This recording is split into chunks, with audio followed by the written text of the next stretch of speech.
स्वागत है आपका हमारे यूट्यूब चैनल मिस्ट्रेस यूनिवर्स में। आज की वीडियो है हबल्स टेलीस्कोप के बारे में, तो देखिए।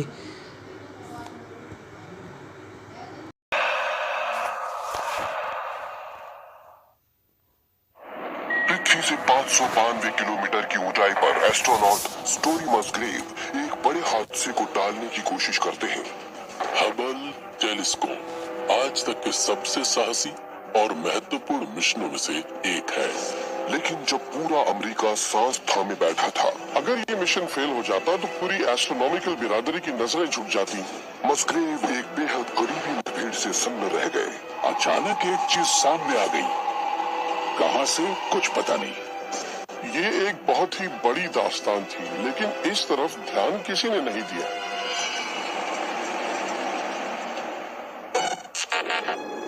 सन 1993 नासा का अरबों डॉलर कीमत का स्पेस टेलीस्कोप हबल ठीक से काम नहीं कर रहा था। दरअसल हुआ ये था कि मिरर अपनी तय जगह से थोड़ा हट गया था और इसी वजह से वो जो तस्वीरें भेज रहा था वो किसी काम की नहीं थी। हबल वैज्ञानिक जगत में मजाक की चीज बन गया था। जब अरबों डॉलर कीमत के इस टेलीस्कोप से शुरुआती तस्वीरें बेहद धुंधली आई तो आप निराशा का अंदाजा लगा सकते हैं। तो जब ये बेहद महंगा टेलीस्कोप ठीक से काम नहीं कर पा रहा था तो नासा को लगा कि उसे पृथ्वी की कक्षा में ही इस टेलीस्कोप को ठीक करने के लिए फौरन एक मिशन भेजना होगा। एस्ट्रोनॉट स्टोरी मसग्रेव उस क्रू का एक हिस्सा थे जिसे मरम्मत से जुड़े इस दुस्साहसी मिशन को अंजाम देना था। मैं इसे जनता की मशीन मानता था और मुझे इस मशीन को ठीक करना था। तो अब उम्मीदें बहुत बढ़ गई। हबल के खराब ऑप्टिक्स और क्षतिग्रस्त सोलर उपकरणों को सुधारने में 11 दिन लगने वाले थे और इस दौरान 5 अलग अलग बेहद खतरनाक स्पेस वॉक अंजाम दी जानी थी। वहाँ था वैक्यूम, वहाँ था तापमान, वहाँ था रेडिएशन और तेज रफ्तार से उड़ता मलबा। पलक झपकते ही हादसा हो सकता था। इस मिशन के साथ बहुत खतरा जुड़ा था, लेकिन नासा के लिए ये एक संकट था।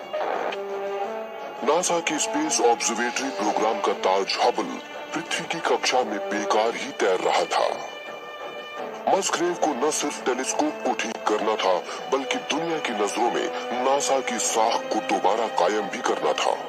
मेरा काम था इससे हो सकने वाली हर खामी की पहचान करना और उस खामी को दूर करने के लिए औजारों और प्रक्रियाओं को चुनना। लेकिन मिशन के 5वें दिन साढ़े 6 घंटे की स्पेस वॉक के दौरान जो कुछ हुआ, उसके लिए तो कितनी भी तैयारी मसग्रेव के लिए काफी नहीं थी।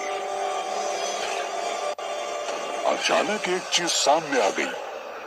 कहां से कुछ पता नहीं। ये चीज बहुत तेज रफ्तार पर टेलीस्कोप के पास से उड़ती मालूम हुई।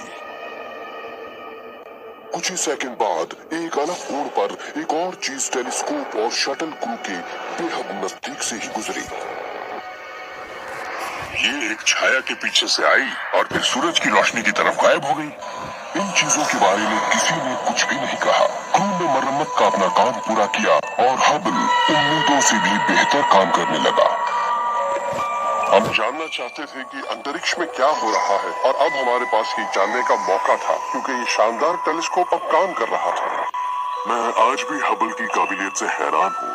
जब आपको लगता है फलाना गैलेक्सी को जानते हैं या फलाने समूह के तारों से वाकिफ हैं, तभी हबल इसकी एक ऐसी तस्वीर लेता है और आपको कुछ ऐसी चीज नजर आती है जिनकी आपने उम्मीद नहीं की थी। लेकिन मिशन की फुटेज के विश्लेषण से कुछ लोग ये सोचने लगे कि कहीं एस्ट्रोनॉमी से जुड़ी इस नई खोज के अनजान नतीजे तो नहीं निकल रहे थे।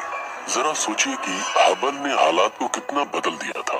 हम अचानक ब्रह्मांड के उन हिस्सों को देख पा रहे थे जो पहले नजर नहीं आते थे। अगर आप कोई परग्रही सभ्यता हो तो क्या आप ऐसे टेलीस्कोप से नजर आने वाली चीजों के बारे में और नहीं जानना चाहेंगे? नासा की जिम ओबर्ग को लगता है कि इस गड़बड़ी की शुरुआत के लिए खुद हबल जिम्मेदार हो सकता है। अगर आप दोनों चीजों को देखें, अगर आप उनका पीछा करें, तो वो एक ऐसी जगह आपस में मिलेंगे जो नए सोलर उपकरणों के बेस के ठीक पीछे होगी। इंसुलेशन का एक भी टुकड़ा, पैकिंग मटेरियल का कोई भी टुकड़ा जो बेस से हट गया हो, वो उसी रास्ते पर आगे बढ़ेगा जिस पर उन दो चीजों को देखा गया था। बहुत मुमकिन है कि उन्होंने कोई मलबा देखा हो, लेकिन इसका मतलब ये नहीं कि दूसरी किसी वजह की कोई गुंजाइश ही नहीं है। किसी ठोस सबूत की गैर मौजूदगी में इन अजीब चीजों के बारे में पुख्ता तौर पर कुछ ऐसे ही और विज्ञान से जुड़ी वीडियो के लिए सब्सक्राइब कीजिए और बेल आइकन को दबाइए। धन्यवाद।